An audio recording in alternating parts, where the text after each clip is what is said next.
Olá, muito boa tarde a todos e a todas. Estamos iniciando aqui, neste momento, mais uma live organizada pela Escola da AGU, pela Escola da Advocacia Geral da União.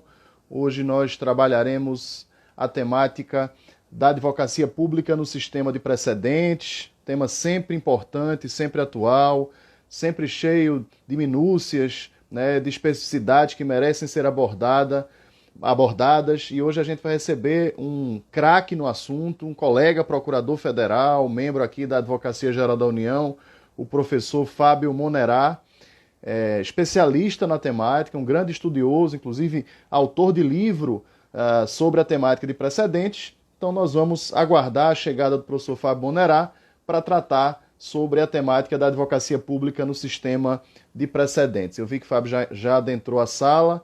Ele vai solicitar o ingresso para dividir conosco aqui a live. Deixa eu ver se eu consigo aqui, já autorizar, para a gente começar a conversar sobre a advocacia pública no sistema de precedentes. Boa tarde, meu amigo. Seja bem-vindo à sua casa, né? A escola da AGU, que foi sua casa por tanto tempo e será sempre. Seja muito bem-vindo a esta live, Fábio. Muito obrigado, meu amigo. É um prazer estar ainda que virtualmente presente na Escola da AGU, uma casa e um órgão da Advocacia Geral da União que eu tenho o maior carinho. Eu acho que o que eu tenho mais carinho é a Escola da AGU, né? Tive um prazer muito grande de exercer parte das minhas funções na escola e um prazer ainda maior de ver a escola continuar a crescer e a promover os debates e o aprimoramento da advocacia pública por suas mãos, por mãos da professora Rita Nolasco, entre tantos outros coordenadores regionais e nacionais. Então, é uma satisfação estar de volta, agradeço o convite, e para falar de um tema super interessante, que está na pauta do dia, né? Eu, particularmente, passei a semana tratando de alguns aspectos relacionados a essa conversa e gostaria de dividir aqui com os amigos. Bom, deixa eu primeiro apresentar o projeto para quem está chegando e apresentar o nosso convidado desta tarde, né?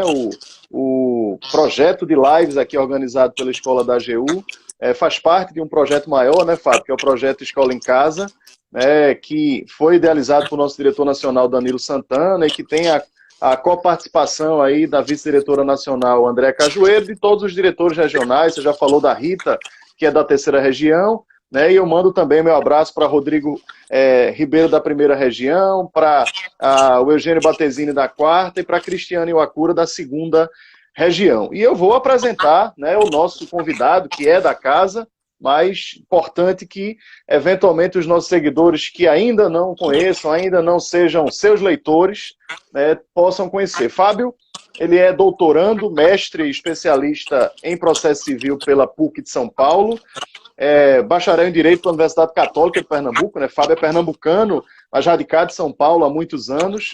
É um colega procurador federal, como eu já tinha dito, coordenador e professor do curso de especialização em processo civil da ESA, da UAB de São Paulo. Membro do Instituto Brasileiro de Direito Processual, IBDP, do Centro de Altos Estudos em Direito Processual, o CEAPRO, da ANEP, da Associação do Norte-Nordeste de Professores de Processo, né, e foi, como eu disse, diretor, né, da Escola da AGU, da terceira região, né, de São Paulo, entre 2009 e 2017, né, um longo período, e teve a oportunidade de coordenar um dos projetos mais lindos que eu já vi na escola, que foi o projeto, né, de reciclagem, né, sobre o processo civil, fruto da entrada em vigor do Código de Processo Civil de 2015. Fábio coordenou nacionalmente a grade de processo civil e conseguiu atender a todos os estados da federação com eventos envolvendo o direito processual civil para que os nossos colegas pudessem se reciclar. Ele é também autor e coordenador de publicações, né, com ênfase no processo civil, e autor de 2 livros excepcionais. Hoje eu falava de um livro seu para os meus alunos de TGP, que é o livro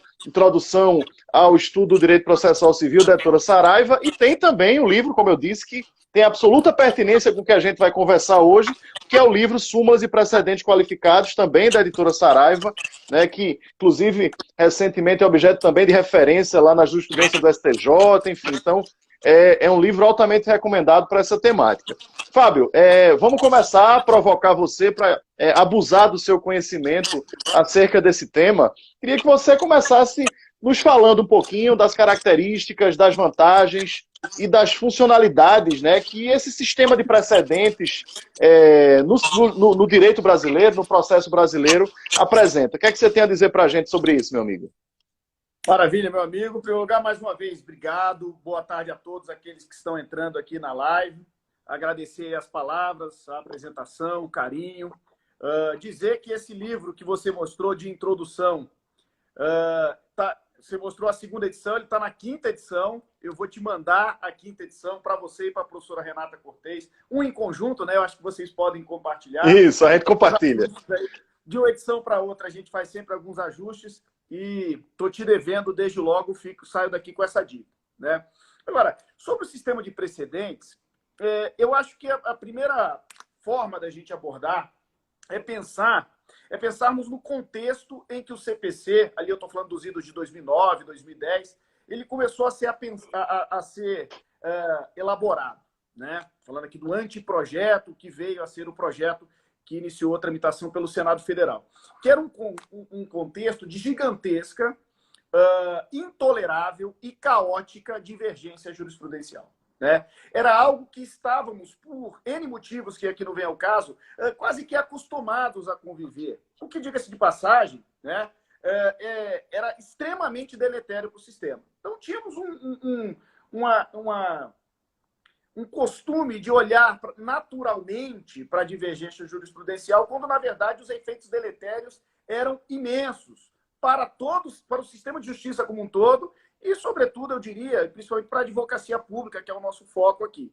Eu destaco aqui 3 efeitos deletérios. O primeiro deles, da divergência jurisprudencial, o primeiro deles, uma ofensa direta à isonomia, né? Na medida em que tínhamos segurados da Previdência, contribuintes, particulares como um todo, e o próprio poder público, diante da mesma situação de direito material, recebendo respostas jurisdicionais definitivas e imperativas, absolutamente díspares, diferentes, não obstante estarem diante, mais uma vez, do mesmo quadro fático, da mesma situação no plano do direito material. Então, essa ofensa à igualdade, por si só, já sugere um efeito grave e deletério da divergência jurisprudencial, imaginando aqui o princípio da igualdade, imaginando também o fato de a decisão judicial ser, entre outras coisas, definitiva por força da coisa julgada.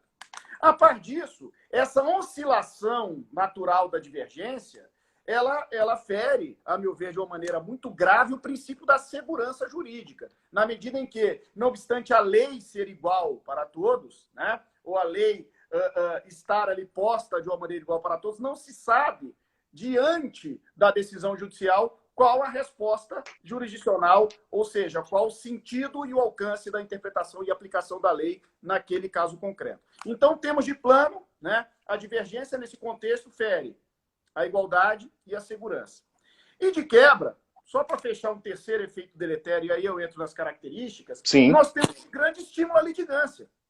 Porque diante dessa oscilação, por mais que eu tenha visto que hoje o Tribunal XYZ não reconhece esse meu direito, eu vou entrar com essa ação na esperança de, na minha vez, esse entendimento mudar. E se eu perder no primeiro grau, eu vou recorrer diante dessa oscilação, diante dessa divergência. Então, eu tenho, a um só tempo, né, um prejuízo à ideia de igualdade, um prejuízo ao princípio da segurança jurídica, 2 pilares do Estado Democrático de Direito, e um estímulo à litigância que abarrota o sistema de justiça como um todo, o judiciário, e dificulta o trabalho da própria advocacia pública.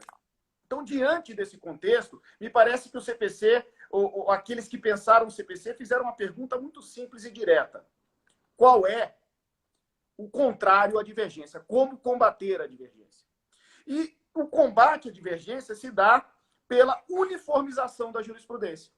E aí eu trago à baila algo até simbólico do ponto de vista do Código de Processo Civil, que o primeiro artigo, literalmente a primeira oração, né, do Código de Processo Civil para os tribunais, ou seja, no livro da Ordem dos Processos dos Tribunais de Impugnação, não fala de apelação. Não fala do agravo ou da ação rescisória. Fala de jurisprudência. Ou melhor, fala de uniformização da jurisprudência. A primeira oração, portanto, é: os tribunais devem uniformizar a sua jurisprudência. A segunda oração é mantê-la estável, íntegra e coerente. Vejam que a preocupação é com uniformidade, portanto, igualdade. E a segunda preocupação é com estabilidade, integridade e coerência, portanto, a meu ver, concretizando a segurança jurídica. Então, eu tenho, de uma maneira literal, direta e frontal, a atribuição de um dever aos tribunais de uniformizarem a sua própria jurisprudência. Ou seja, de convergirem esses julgados, que até, a priori, naturalmente podem ser dispersos, mas, em um segundo momento, em havendo um conjunto dominante, um conjunto pacificado, buscarem esta uniformização, evitando e combatendo a divergência. E aí, você perguntou das características do sistema de precedentes brasileiro. É aí que entra os precedentes. Eu ainda não falei dos precedentes propriamente dito, eu estou falando do conjunto de precedentes que pode ser a jurisprudência.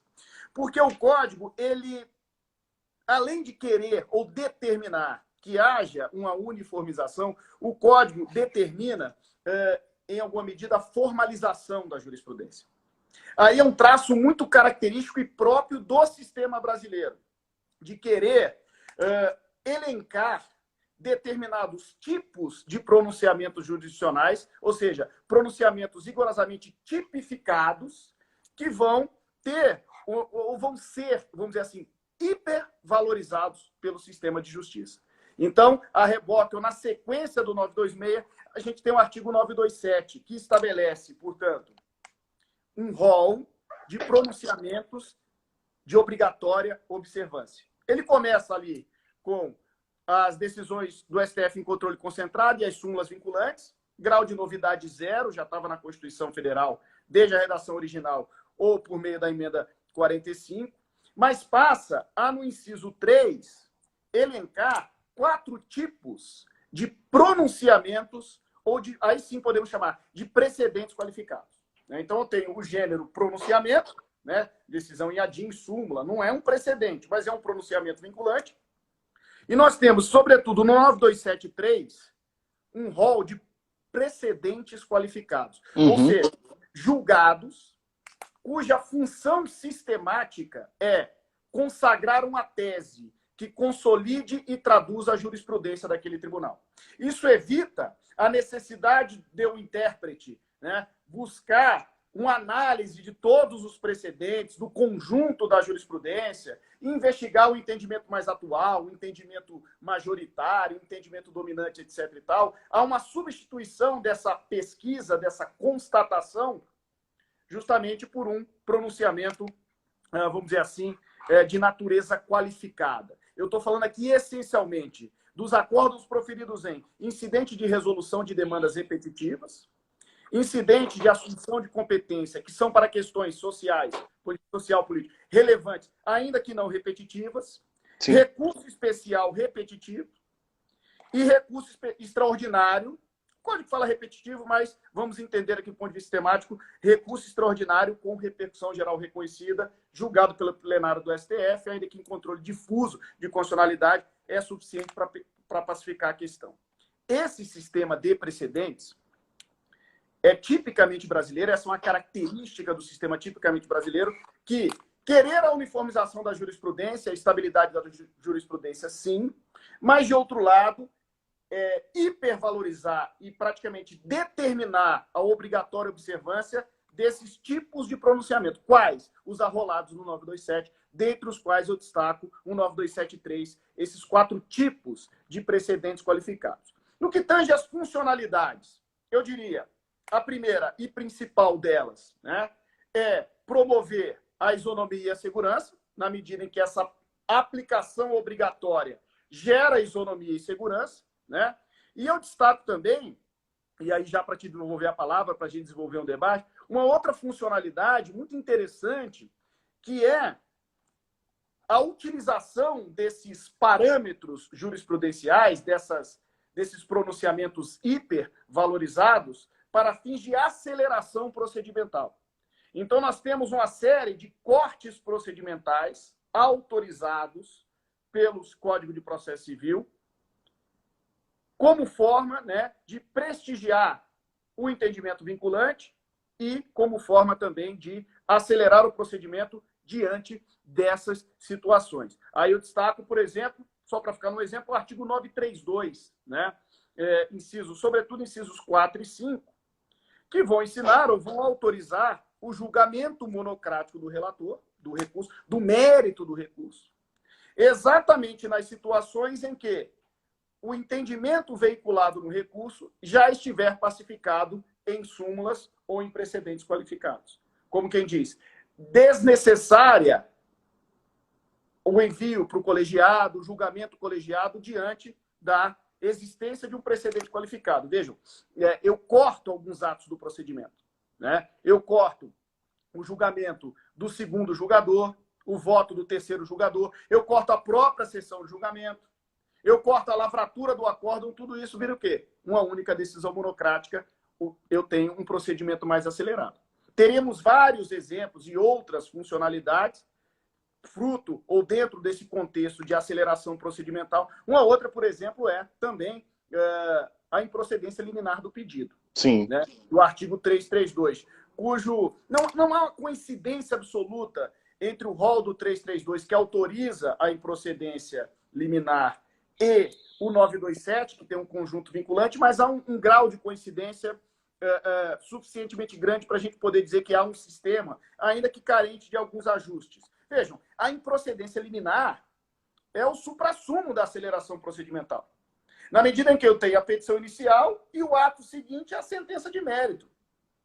Quais atos foram cortados? Resposta, todos os outros. Inclusive a própria citação. Então eu tenho um processo mais curto sempre que o pedido contrariar esses pronunciamentos. Percebam que essa aplicação célere, por meio do 332, acaba por combater aquele terceiro efeito deletério que eu falei há pouco, que é justamente o estímulo à litigância. Porque diante da possibilidade de uma sentença de improcedência liminar, é muito comum, e isso já é percebido na prática forense, né, de quando o tema está pacificado em um precedente, não se mais ajuizam ações contrárias àquilo que está sendo pacificado, com um ganho de escala muito grande. Sem dúvida. Um desestímulo, né?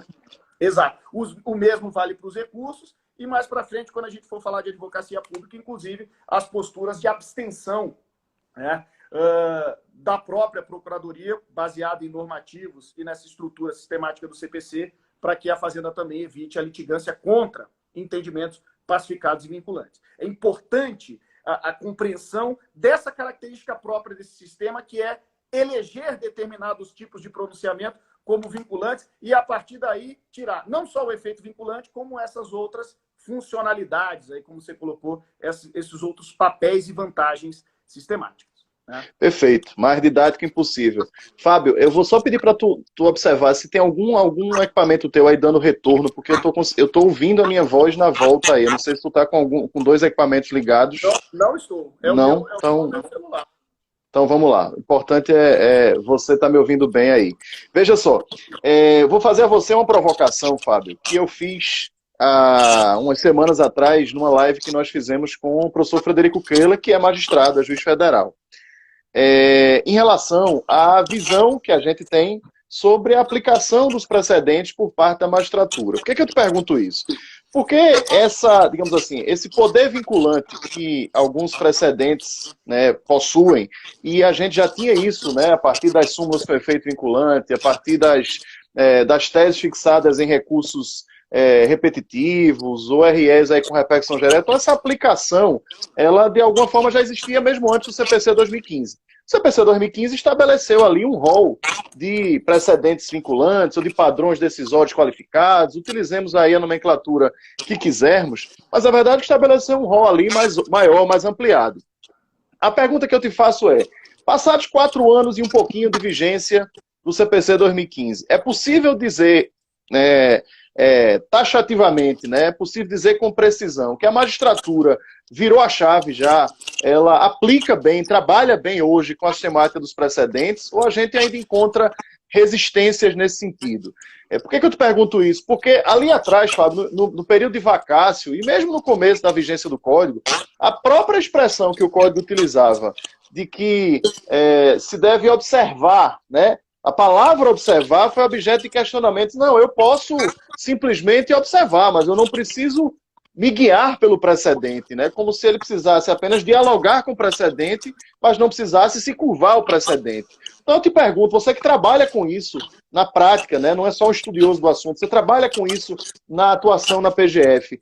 Você pode afirmar que a magistratura se adaptou a essa sistemática ou ainda a gente tem um caminho longo a ser percorrido, Fábio? Olha, eu vou te responder essa questão, essa excelente questão, de duas formas, né? Ou a partir de duas perspectivas, ambas de ordem prática. Eu não tenho dúvidas em afirmar, né, que, uma vez existente o precedente vinculante que pacifique o tema, fruto, sobretudo, de recurso extraordinário com repercussão geral, ou se a matéria for infraconstitucional de RESP repetitivo, uma vez existente este precedente, eu não tenho dúvidas em afirmar, e sinto isso no dia a dia da prática, que esse entendimento é observado pela maioria esmagadora, para não dizer 100% dos magistrados, né? Eu concordo quando você diz que o código foi tímido em não querer dizer, no caput do 927, que no 927 são vinculantes os seguintes pronunciamentos. Ele elege que os juízes e tribunais observarão, né? Mas eu leio esse verbo observar nesse contexto como um dever de observância obrigatória, sem sombra de dúvidas, né? Até porque no artigo 1º, o Código diz que o processo civil será interpretado, disciplinado e ordenado conforme os valores da Constituição Federal, observando-se as disposições desse Código. Ou seja, sem dúvida, o Código usa o verbo observar para se referir aos seus próprios dispositivos. E quando ele usa observar no 927, é uma observância, me parece, obrigatória. Perfeito. E essa transferência do aspecto normativo posto no CPC de 15 para a cultura, eu sinto na prática ela acontecer, e eu acredito que essa cultura de observação dos precedentes, quando existentes, eles são, sem sombra de dúvidas, sentidos do ponto de vista pragmático. Tanto pelo sistema de justiça, quanto pela advocacia pública. Mais para frente a gente pode dar alguns exemplos quando a gente focar, se a gente vier a focar, e é o tema, um dos temas centrais, na advocacia pública. Mas do ponto de vista da magistratura, sim, eu atuo em grande medida no previdenciário, e nós temos aqueles juízes mais existentes, são os chamados pró-segurados, que, curiosamente, descumprem a lei, mas não descumprem precedentes qualificados. Agora, onde ainda há muito espaço, há uma necessidade de aprimoramento, tanto do ponto de vista cultural, quanto do ponto de vista técnico, no que tange a todo o procedimento anterior à formação do entendimento vinculante. Então, percebam que eu falei que, uma vez existente o entendimento vinculante, a aplicação obrigatória é sentida na prática de uma maneira plena e extremamente satisfatória. Agora, ainda há vários gaps, ainda há vários espaços, em vários momentos que antecedem a própria formação do precedente. Dou aqui alguns exemplos de ordem prática que precisam e estão sendo ajustados, estão sendo aprimorados, né? Eu costumo dizer, agora é a hora de estudar os precedentes. Porque quando o CPC colocou, as questões eram conceituais: o que é precedente, o que é rácio, em que medida nós aproveitamos o common law, quando é compatível com a Constituição. Hoje os problemas são outros, os problemas são técnicos. E não são esses exatamente de aplicar, como eu já disse. Mas trago aqui alguns exemplos. O tema 810, que simplesmente abarca todas as condenações que envolvem a Fazenda Pública. Ele foi julgado num sentido contrário à Fazenda Pública, mas o Supremo Tribunal Federal, quando do julgamento que declarou a inconstitucionalidade da TR enquanto índice de correção monetária, simplesmente silenciou sobre a modulação de efeitos. Então, eu já sabia que a TR era inconstitucional, eu já sabia que deveria aplicar o outro índice, que era o INPC, mas eu não sabia se era desde 2009, na vigência da Lei 11.960, ou se era em algum momento posterior, dada a possibilidade da modulação de efeitos, e toda, era até a tese da Fazenda, ao fim derrotada.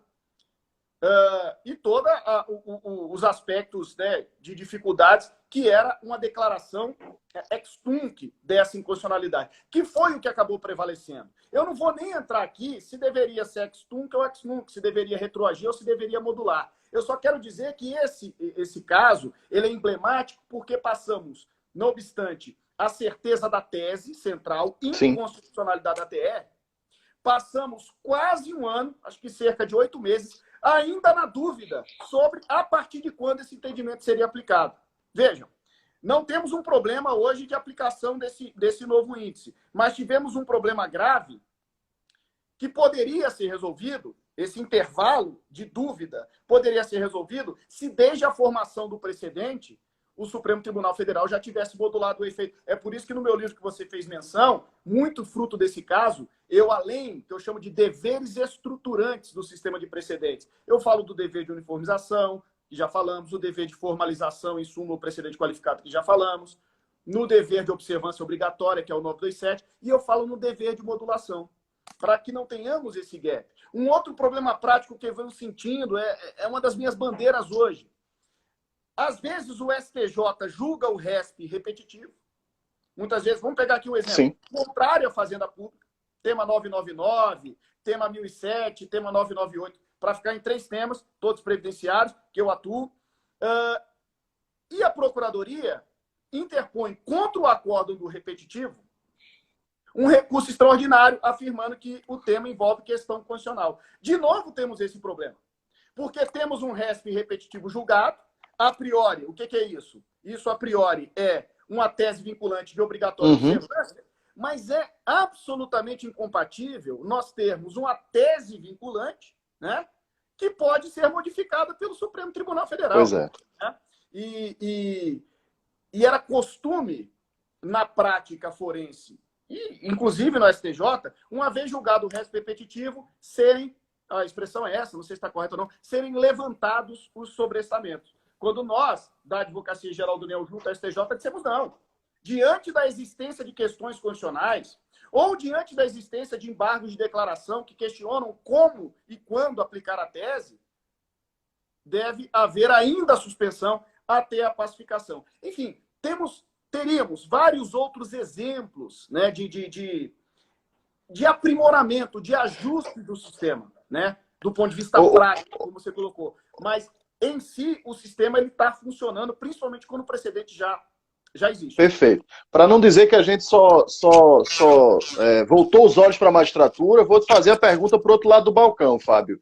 A gente pode dizer que, passados 4 anos aí de vigência do Código, nós, advogados, e aí eu não estou fazendo a distinção entre públicos e privados, a advocacia trabalha bem com o sistema de precedentes. Eu falo isso porque eu observo na prática, muitas vezes, Fábio, a dificuldade de alguns colegas, e aí eu não estou fazendo distinção entre o público e o privado, mas de alguns colegas advogados, de uma maneira geral, em utilizar os instrumentos que os precedentes nos oferecem e lidar com eles da maneira adequada, de fazer a distinção quando tem que ser feita, enfim, e não ficar chovendo no molhado, como a gente costuma falar aqui no Nordeste, e usar realmente, ou enfrentar realmente a questão de fazer a distinção para enfrentar o precedente adequadamente, né, de saber utilizá-lo, né, de saber vinculá-lo ao nosso caso concreto, para que o tribunal abra os olhos para aplicar corretamente. Então eu te pergunto, você observa na advocacia essa aplicação adequada da sistemática dos precedentes, tanto para a sua construção, né, como para a sua aplicação e distinção? Olha, excelente pergunta, ela possibilita uma série de abordagens. Em primeiro lugar, eu diria que, nesse aspecto, a magistratura, o próprio judiciário, e eu destaco sobretudo os tribunais superiores, STJ e STF, largaram na frente, né? Esse trabalho de afetação e de produção do repetitivo com contraditório qualificado, etc, etc, etc, vem sendo muito bem feito pelo Núcleo de Gestão de Precedentes do STJ, né? E pelo Supremo Tribunal Federal. Lógico, sempre há espaço para ajustes, etc., mas essa cultura de formação de precedentes já foi forjada e formada no âmbito dos tribunais superiores. Trazendo para a advocacia, né? A primeira coisa que a gente tem que ter em mente é que o papel da advocacia, nesse contexto, ele pode envolver dois tipos de atuação bem diferentes, né? O primeiro tipo de atuação, como você já colocou na sua pergunta, diz respeito à atuação da advocacia na formação dos precedentes. E o outro é na aplicação dos precedentes. E até por isso que eu raciocino assim com o sistema de precedentes, daí o título do meu livro, Técnica de Formação e de Aplicação. No que tange à formação, pelo que eu sinto da minha experiência e da minha prática, então eu estou olhando, sobretudo, para a Advocacia Geral da União e Terceira Região, mas com também uma visão boa de tribunais superiores, porque nós temos um bom diálogo com a Procuradoria-Geral Federal, Departamento de Contencioso da PGF, etc.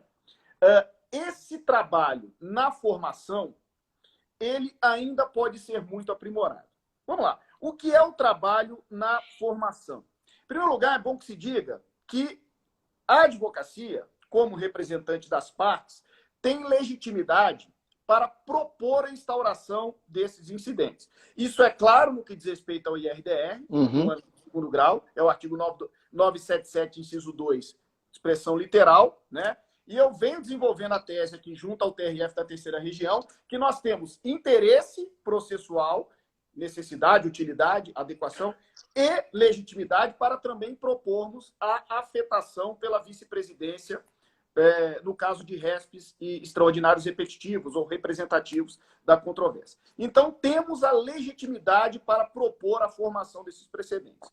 Uma outra atuação é a atuação quando da produção, quer na qualidade de parte, exercendo contraditório, tentação oral, etc., quer na qualidade de amicus curiae.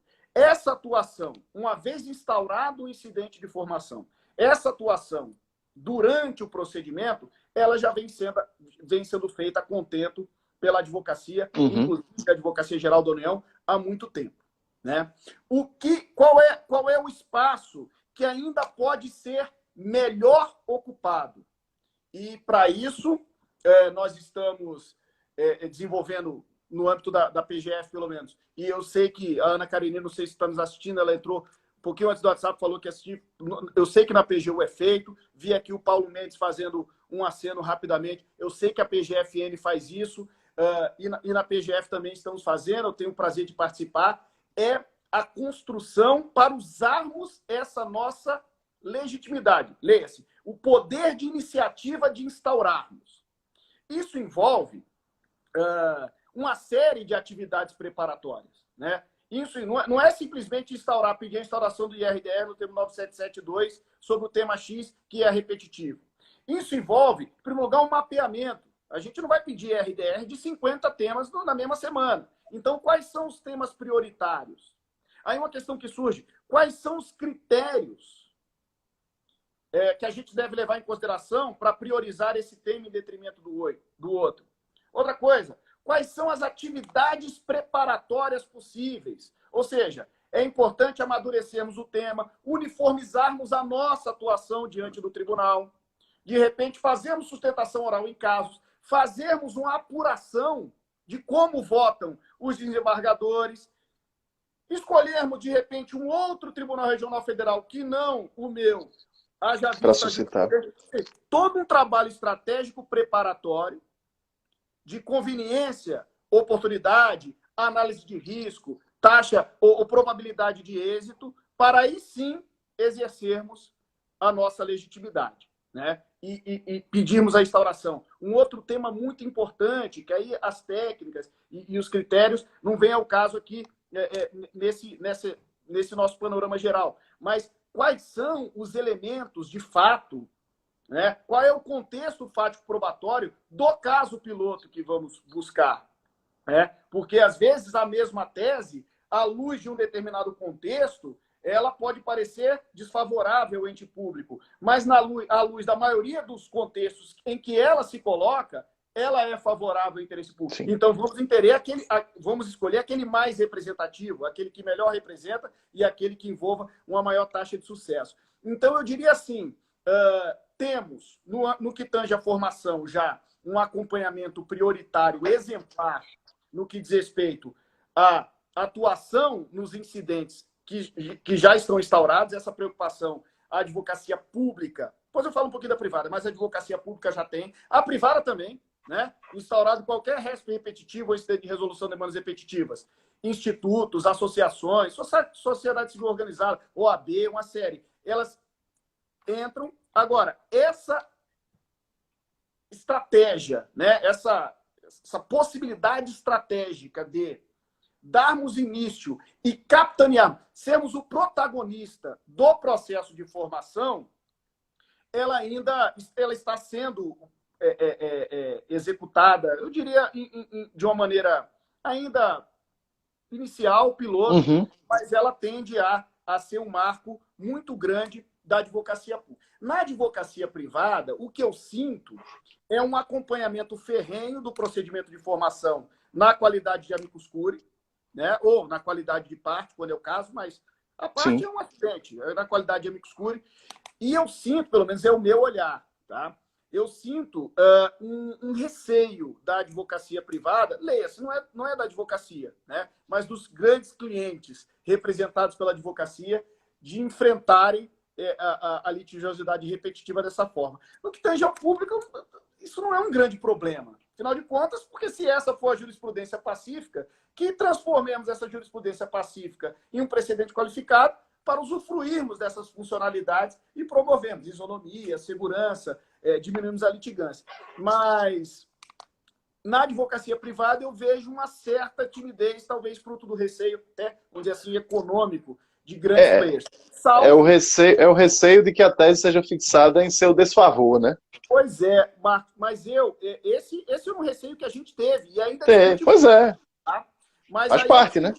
Eu costumo destacar dois aspectos no que tange esse receio. Primeiro, a gente não quer usar o 977, inciso 2, e instaurar o IRDR, mas não podemos olvidar do 977, inciso 1 e do 1036, que vai dizer que o magistrado, o relator ou o vice-presidente pode instaurar de ofício.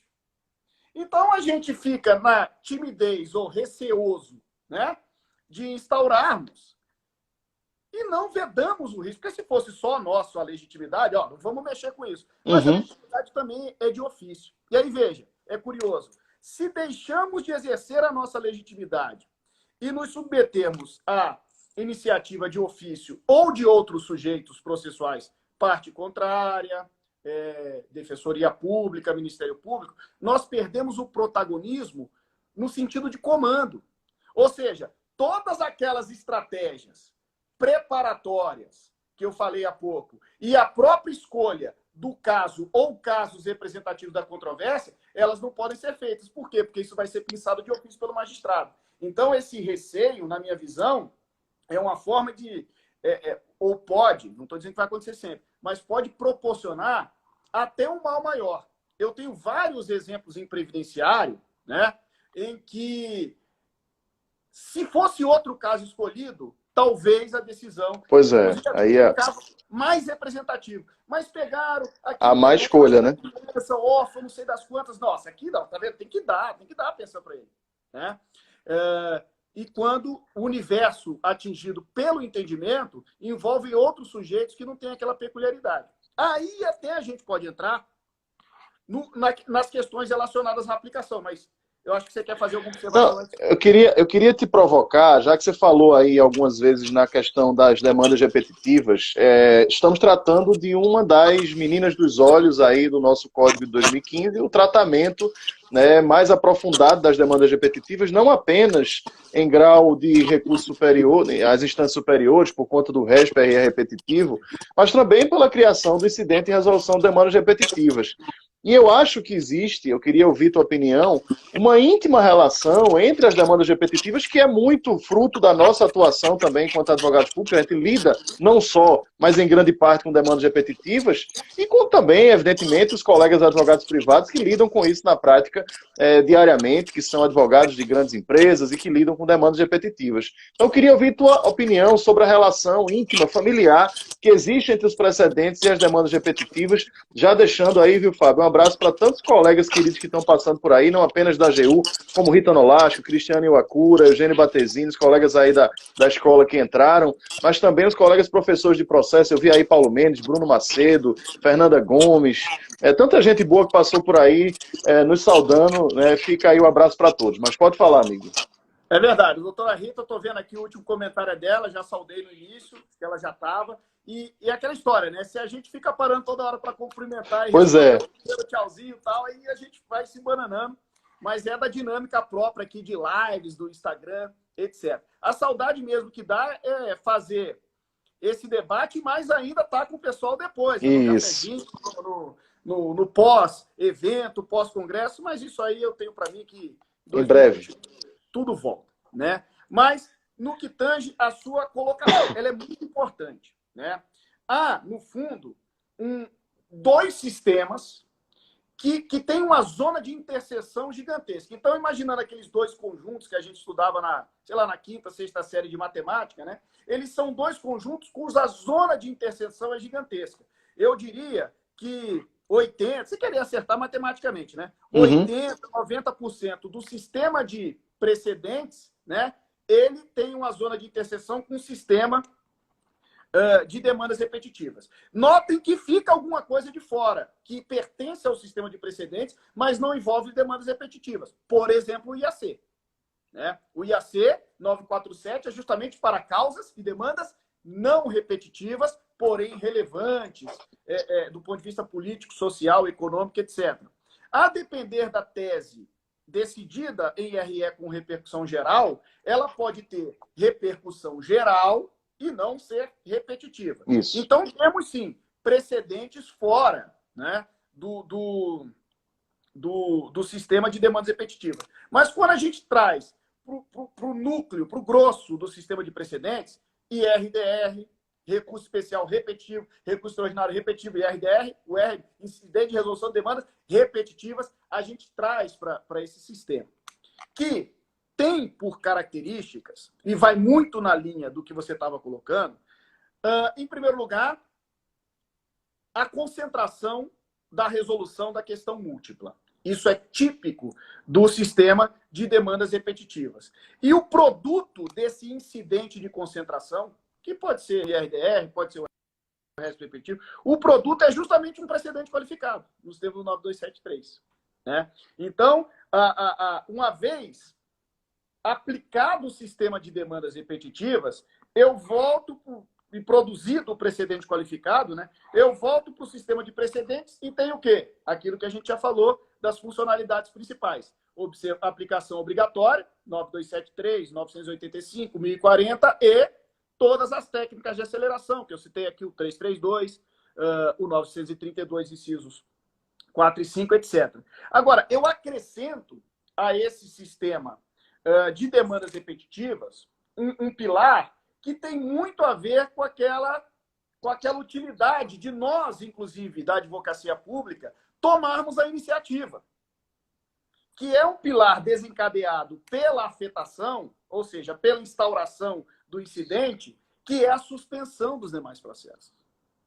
Então, quase que automaticamente, a gente pode entrar numa exceção ou outra, em uma razão ou outra de ser, mas pelo menos o plano geral do Código de Processo Civil é, no caso das demandas repetitivas, afetar o tema para fins de solução concentrada, produzir um precedente qualificado, no que se liga intimamente com tudo que a gente falou no que tange ao sistema de precedente, e entre a afetação e o julgamento, aí aquela minha contribuição que eu sinto aqui na pele e na prática. Não julgamento, como diz o 1040, trânsito em julgado, mas aí é uma outra questão técnica que a gente precisaria desenvolver, mas entre a afetação e o trânsito em julgado, a suspensão dos demais processos. Veja uma utilidade disso para o sistema de justiça, que é um ponto, o Fred colocou naquela live que eu assisti, tive o prazer de acompanhar, e para a Procuradoria. Porque aí todos os esforços da Procuradoria voltam-se ao incidente de solução concentrada, ao IRDR, ao RESP repetitivo. Vou dar alguns exemplos que eu vivo na prática. Eu tive a satisfação, após todo um procedimento de análise, debate, atividades preparatórias, e uma redação muito, muito cuidadosa, eu tive a satisfação de propor, em nome do INSS, em nome da Procuradoria Regional Federal Terceira Região, o primeiro incidente de resolução de demandas repetitivas do Tribunal Regional Federal em matéria previdenciária. A PFN propôs um registros Sim. sobre incidentes de consideração da personalidade O jurídica. IDPJ, Mas em matéria isso. previdenciária, esse incidente ele foi proposto. Uma das análises que fizemos, ele versava sobre uma determinada incidência de um determinado entendimento em benefícios concedidos antes da Constituição de 88. Consultamos o INSS. Quantos benefícios concedidos antes da Constituição de 88 nós temos? Ativos. 1,5 milhão de benefícios. Nossa. Então, nós estamos diante de uma causa que potencialmente poderia ter gerado 1,5 milhão de causas. Já tinha gerado as suas 100, 200 mil. Fica até difícil mapear tudo, porque, não obstante a tabela de assuntos únicos do CNJ, tem algumas variantes, às vezes tem um cadastro errado, etc. e tal. Mas vamos voltar, para não perder o fio. Uma vez instaurado esse incidente, esses 100, 200 mil processos da terceira região, eles foram suspensos. Evita-se, em média, quando da suspensão, evita-se, em média, 10 atos processuais de movimentação. Entre intimação durante o período. Intimação do INSS, agravo, decisão, nova intimação, se for execução, contadoria, 10. Então, se eu suspendo, né? Agora eu vou correr o risco de cometer um agafe em matemática. Mas se eu suspendo 100 mil processos e evito, em média, 10 atos processuais, eu estou falando de 1 milhão de atos processuais. E eu estou falando de 100 processos que nenhum procurador, nenhuma estrutura de procuradoria, por melhor que ela seja, e estamos ainda longe do ótimo, infelizmente, para tratar de 100 mil processos. Aliás, não devemos e não podemos querer ter uma procuradoria para tratar de 100 ou 1,5 milhão de processos iguais. Não é lógico. A gente precisa suspender 100 mil processos, evitar o ajuizamento de outros 1,4 milhão, porque aí, meu amigo, instaurado, ou nesse incidente, isso é prático, isso aí eu estou dizendo que foi o que vivemos. Nós debatemos cada linha do requerimento, cada fala e cada vírgula da sustentação oral. Já foi realizada, não obstante a pandemia, audiência pública com a presença da Secretaria Especial da Previdência, do Ministério da Economia, da Procuradoria Federal Especializada junto ao INSS, que não atua, obviamente, nos feitos do dia a dia, do Departamento Geral do Contencioso, da PRF3. Todos esses atores estavam discutindo em um processo.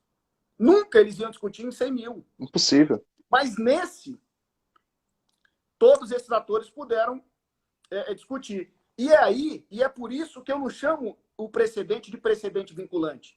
Eu chamo de qualificado. Qualificado. Porque ele é vinculante, ele tem a qualidade de ser vinculante, mas o procedimento de sua preparação também é qualificado, né?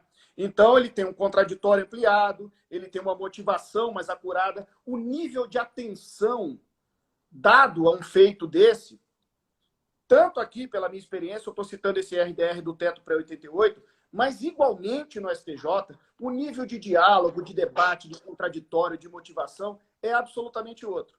E de quebra, né, resolve-se o problema da litigiosidade repetitiva, por causa dessa suspensão típica do sistema de precedentes, e uma vez produzido o precedente qualificado, eu volto para o sistema de precedentes e aplico de maneira vinculante e acelerada, né? Então, há essa zona de interseção, e mais do que uma interseção, há um clamor sistemático para a utilização dessas práticas. É por isso até que eu agradeço também, nessa medida, né, esse espaço de debate da Escola da AGU, porque é assim que nós vamos melhorar a qualidade da advocacia pública e a defesa do interesse público.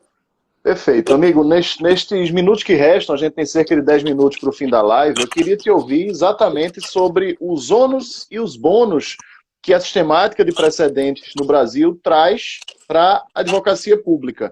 Falo isso porque a gente sabe que a AGU, de maneira geral, e também eu sei que é uma experiência que se replica nas procuradorias estaduais, nas grandes procuradorias municipais, ela tem tentado se adaptar a essa sistemática dos precedentes. Basta que a gente olhe, por exemplo, no nosso caso, Fábio, as portarias 487, 488, 502, que foram editadas ali em 2016, olhando, né, mostrando um claro olhar da advocacia pública federal para a obediência aos precedentes. Então, eu queria que você falasse um pouco sobre as vantagens, as desvantagens para a advocacia pública, e também, se você tiver um tempinho para falar também de algo que eu sempre gosto de provocar quando eu pergunto um professor sobre precedentes envolvendo a advocacia pública, são os precedentes envolvendo a administração pública. Em que medida, na tua visão, os precedentes devem vincular a administração, ou seja, o gestor? Nós, enquanto advogados, podemos olhar para o gestor e dizer, olha, precedente está aqui qualificado, você deve obedecer esse precedente. Então, eu queria a tua opinião sobre isso também.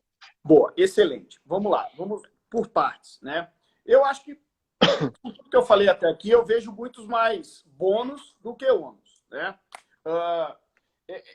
Eu até evito, eu gosto assim do jeito que você colocou, ônus e bônus, mais do que vantagens e desvantagens, porque eu vejo tantas vantagens que as desvantagens eu prefiro traduzi-las como ônus. Então, no que tange aos bônus, foi tudo isso que eu coloquei, né? Uma promoção da isonomia, da segurança jurídica, até para fins de que o procurador se abstenha de atuar, desista do recurso, reconheça juridicamente o pedido, renuncie ao direito de correr. Aí você colocou tudo, né? Portarias, destacar aqui a 487 a 488, que sofreu, inclusive, alguns ajustes agora. Isso, recente, agora esse ano. Né? Já tem todo um normativo que autoriza essas posturas de abstenção a partir da formação do precedente. Isso é um ganho gigantesco, né? O outro ganho, já foi também colocado, é quando os precedentes nos são favoráveis, né? Aqui também da nossa prática da TRF3. Eu mandei um e-mail, existe um setor de estatística do TRF3, eu já visitei pessoalmente lá umas 2 vezes e agora eu converso por e-mail. Eu pedi os números, né? Para um outro evento que eu participei, eu pedi os números do tema 76 da repercussão geral, né? Que era uma questão também relacionada à revisão de benefícios previdenciários. Eu pedi os números de ajuizamento de ações de 2010 até 2018, eles tinham a estatística. Variava assim, 2010, 14 mil, 2011, 15 mil, 2012, 16, enfim, variava entre 14 e 17 mil, de 2010 até 2016. Números de 2017, vamos pegar aqui uma média, 16 mil. Número de 2017, 2 mil ações sobre o tema. Número de 2018, 700 ações. Não tem o número de 2019 e 2020, arriscaria 0, ou algo próximo disso. Então, a nossa pergunta é, o que aconteceu em 2016 para o número histórico cair de 17, 16 mil para quase 0 em 2020? O julgamento de um recurso extraordinário com repercussão geral reconhecida. Então, só isso é um bônus para todo o sistema de justiça, né? Além da segurança, já comentada, e além da isonomia, inclusive quando a gente perde. Porque também é defender o interesse público, dar ao cidadão aquilo que ele tem direito, tal como reconhecido pelo próprio judiciário. O ônus, eu também já adiantei, eu já começo a ficar aqui preocupado com a hora, né? Até porque cai depois de uma hora, né? Mas eu aviso, pode ficar tranquilo.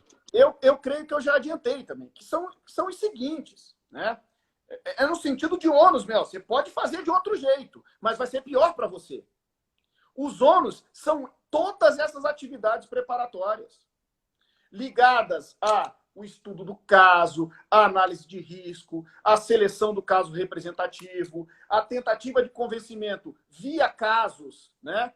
Antes da instauração do incidente, uma apuração, uma reapuração, o mapeamento do tema, eleição de prioridade, análise de conveniência, análise de oportunidade, toda essa mecânica, todos esses protocolos, eles devem estar institucionalizados. Eu digo isso com a extrema felicidade aqui em 2020, porque isso está acontecendo. Eu trabalhei nisso hoje, eu trabalhei nisso segunda-feira, eu trabalhei nisso todo dia.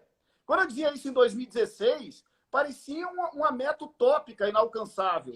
E teve um caminho grande de lá para cá, né? Então, esses são os ônus, mas não chegam a ser desvantagens, né?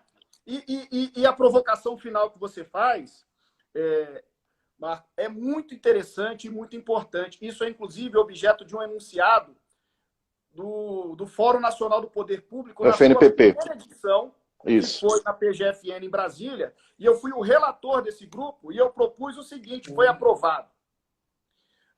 É papel do advogado público, mediante a interpretação do precedente do contexto em que ele se formou, internalizar para o ambiente da administração pública os entendimentos impossíveis de serem defendidos em juízo. Em última análise, eu não estou aqui dizendo que, tal como as decisões do Supremo em controle concentrado e a súmula vinculante, que nos termos da Constituição vinculam a administração, eu não estou dizendo que o julgado de um RESP repetitivo, muito menos de um IRDR, vincula a administração. Agora, diante desta impossibilidade de defesa em juízo, porque se não vincula a administração, eu tenho juízes vinculados. Sim. Assim, e dois, né? Diante dessa autorização que o procurador tem, que eu chamo até mais do que autorização, né? Dependendo um dever que o procurador tem, de não impugnar atos de acordo com esses pronunciamentos vinculantes, é papel da advocacia pública, né? Como órgão de consultoria, não de contencioso. Sim, da consultoria. Prevenir litigiosidade, promover isonomia, segurança jurídica, etc. Fazer o quê?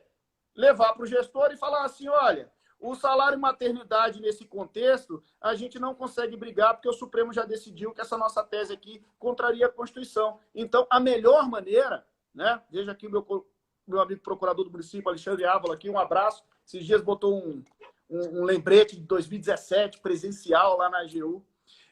Então, a maneira da gente prevenir a litigiosidade do nosso lado é internalizar essas posturas. Numa audiência, numa reunião hoje de manhã, esse que a gente estava tratando de um projeto ligado a precedentes, esse foi um dos subprodutos ou produtos, né, almejados ao fim desse trabalho. E eu tenho certeza que se a gente fizer o dever direitinho, tivermos protocolos, métodos, instituições trabalhando nisso, né, a gente vai alcançar esse objetivo, inclusive nesse contexto. Eu costumo dizer, Marco, aí eu vou te devolver a palavra para você encerrar, que a advocacia pública, ela lida com a sala lotada de torneiras pingando.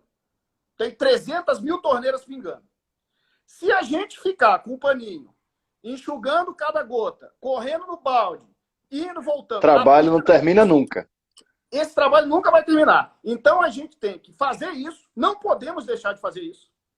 Existe coisa julgada, existe tema que não é repetitivo, tem audiência, tem perícia. Temos que continuar fazendo isso, mas temos que ter instituições dentro da advocacia pública que pensem em fechar, não todas, que é impossível, mas fechar algumas torneiras. Perfeito. Formar presidente qualificado, alinhar com a administração, nessas hipóteses que você muito bem colocou, é fechar alguma dessas, 300 mil torneiras. Se a gente fechar 100 mil, a gente trabalha melhor. Tá bom, é verdade. É verdade. Tá? Meu amigo, que grande aula tivemos aqui, não à toa os elogios que a gente vem observando aí nos comentários da live. Sei que não apenas comentários de amigos, mas comentários efetivamente de quem admira seu trabalho e admira a sua qualidade, a sua didática, a sua exposição.